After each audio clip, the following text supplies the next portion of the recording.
Welcome to this video on conducting effective meetings. As a public library trustee, you will be involved in frequent meetings. In this video, we'll share information on how board meetings can be most effective, which helps the library board be more productive, which then leads to a more successful library. And we'll include tips on managing public comment along with the role of the chair, because you're probably going to be in that position at some point in your time as a trustee. Here are the topics we'll be talking about.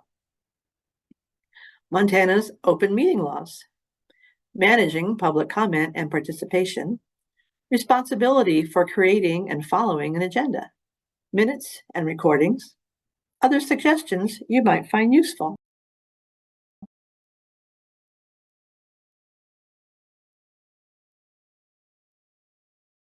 As a reminder, there's information about meetings in the Trustee Manual, Volume 1, beginning on page 15. Authority lies with the board as a whole, not individual trustees. Any issues need to be presented to the entire board at an open public meeting and act upon following open meeting laws. Montana Code Annotated, Title II, Chapter 3, Part 2, and Part 1 contain the laws concerning open meetings, public participation, and other relevant information. Government agencies that receive public funds, like the public library, are required to conduct their meetings openly. We'll talk more about meeting minutes later, but there are laws governing these as well.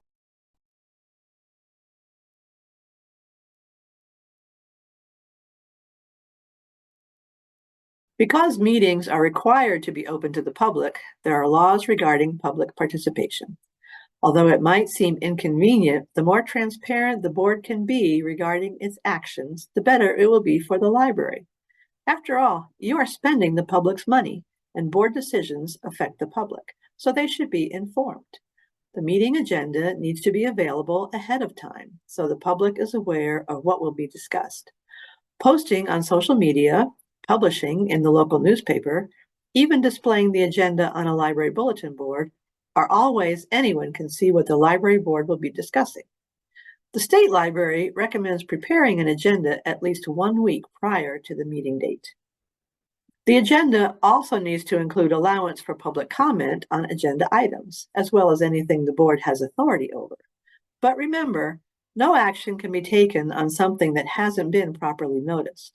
So if a new topic comes up as part of the public comment, the board can listen and decide to add it to a later meeting agenda. This will inform others and allow for further comment before any action is taken.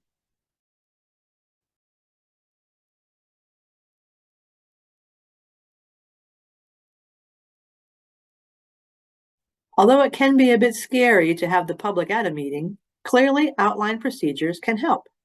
Reviewing these at the start of each meeting ensures everyone is aware of expectations. Will comments on anything be heard at the beginning of the meeting? Or is it preferable to wait for each item as it appears on the agenda? There is a sample public participation policy in the trustee manual, but it is up to the library board to develop and approve one that works for them. People need to identify themselves for the record. Having them fill out a form makes sure names are spelled correctly. A time limit will make sure each person has an equal chance to state their opinion. Typically, 3 to 5 minutes are allowed, and someone is designated as timekeeper. A reminder to keep comments focused on the specific item can keep things from straying into wider, more general problems. The board's job is to listen to the public, not engage in a discussion with them. After all comments have been presented, then the board has a chance to talk about what they heard and make a decision. Remember, this is a meeting held in public, not a public meeting.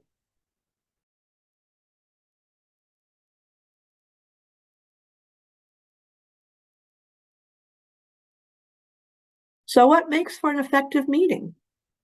We've all been to those meetings that seem to be unproductive and a waste of time. As volunteers, you want to be sure your time is used wisely, that you are accomplishing goals and helping the library progress. What is the purpose of the meeting? Are there specific issues or tasks to be managed? The Montana Library Standards require boards to meet at least 6 times a year.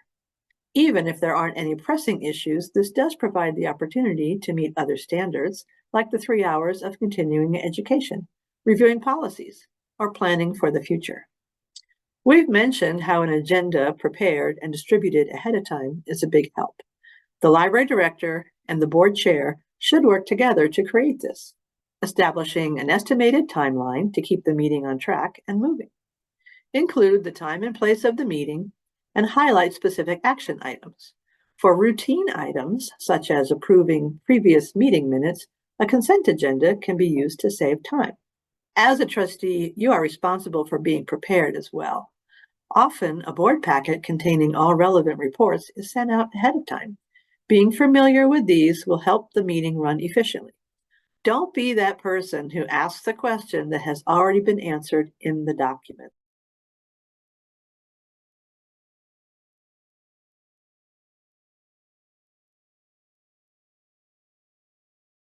One of the items in the board packet will be the minutes of the previous meeting. Once approved, these are the official record of what business was conducted and actions taken. These should include the date and time of the meeting, attendees, including members of the public, votes that were taken, and what follow-up needs to occur. Minutes need to be available to the public and are kept permanently. Library boards are not required to record meetings, although some do as a way to provide a more accurate method of preparing minutes. These recordings are not designated as official minutes and are not usually kept.